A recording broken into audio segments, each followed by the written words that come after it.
ini ada jumlah korban luka serangan Iran ke Israel yang mencapai 137.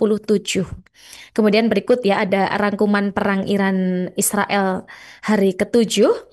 Ada pesawat AS tersebar dari Pangkalan Udara Al Udeid di Qatar. Nah, ini Pangkalan Udara Al Udeid di luar Doha, Qatar, mengalami pergerakan yang luar biasa, Tribuners. Kemudian ada juga yang kedua, ini Kedutaan Besar Amerika Serikat di Israel. Ini memerintahkan stafnya ya untuk segera berlindung di tempat, Tribuners. Ada juga berita Kenya ini mendesak untuk melindungi kedutaan usai serangan dekat kantornya di Tel Aviv. Ini seorang diplomat senior Kenya ini mendesak semua pihak ya untuk menjaga keselamatan misi diplomatik. Nah, permintaan ini disampaikan setelah serangan di Ramat Gan, Tel Aviv ini terjadi hanya beberapa ratus meter dari kedubes Kenya seperti itu.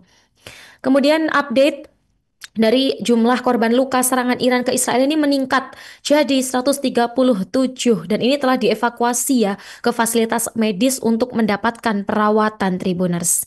Ada juga informasi dari IAEA yang menyatakan tidak ada dampak radiasi setelah reaktor Arak dihantam begitu.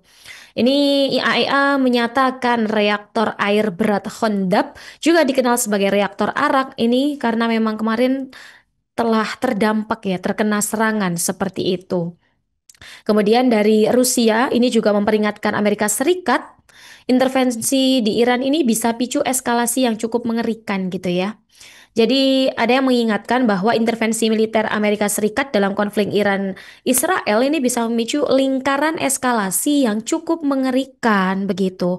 Dan pernyataan ini disampaikan juru bicara Kremlin, Dmitry Peskov, seperti dikutip kantor berita Interfax.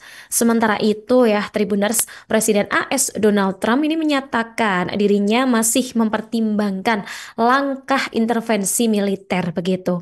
Kemudian ada juga informasi dari Menteri Keamanan Nasional Israel Itamar Ben-Gvir kembali melontarkan pernyataan kontroversial soal Al Jazeera. Ada juga informasi dari Cina yang mengevakuasi ratusan warganya dari Iran dan Israel. Nah, ini pemerintah Tiongkok telah mengevakuasi lebih dari 1.600 warga negaranya dari Iran dan ratusan lainnya dari Israel ya. Kemudian ada juga informasi dari Ayatullah Al-Sistani yang memperingatkan agar Iran tidak serang pemimpinnya sendiri gitu. Pemimpin Syiah tertinggi Irak, Ayatullah Besar Ali Al-Sistani ini mengeluarkan peringatan keras ya terkait situasi yang berada di Iran begitu. Kemudian dari IDF ini yang bantah gunakan rumah sakit Soroka untuk kepentingan militer. Ini militer Israel menolak tuduhan ya bahwa rumah sakit Soroka ini digunakan untuk kepentingan militer. Dikutip dari The Times of Israel, tuduhan tersebut sebelumnya disampaikan oleh media pemerintah Iran. Dalam pernyataan berbahasa Persia yang ditujukan kepada publik Iran, IDF menyebut tuduhan itu sebagai kebohongan, Tribuners. Itulah tadi ya beberapa rangkuman kejadian dari konflik Iran-Israel, Tribuners. Simak terus konflik atau isu-isu dari Iran-Israel ini, kita kawal terus ya isu dunia agar selalu update jadi warga seperti itu. Kemudian download Tribun X sekarang, menghadirkan lokal menjadi Indonesia.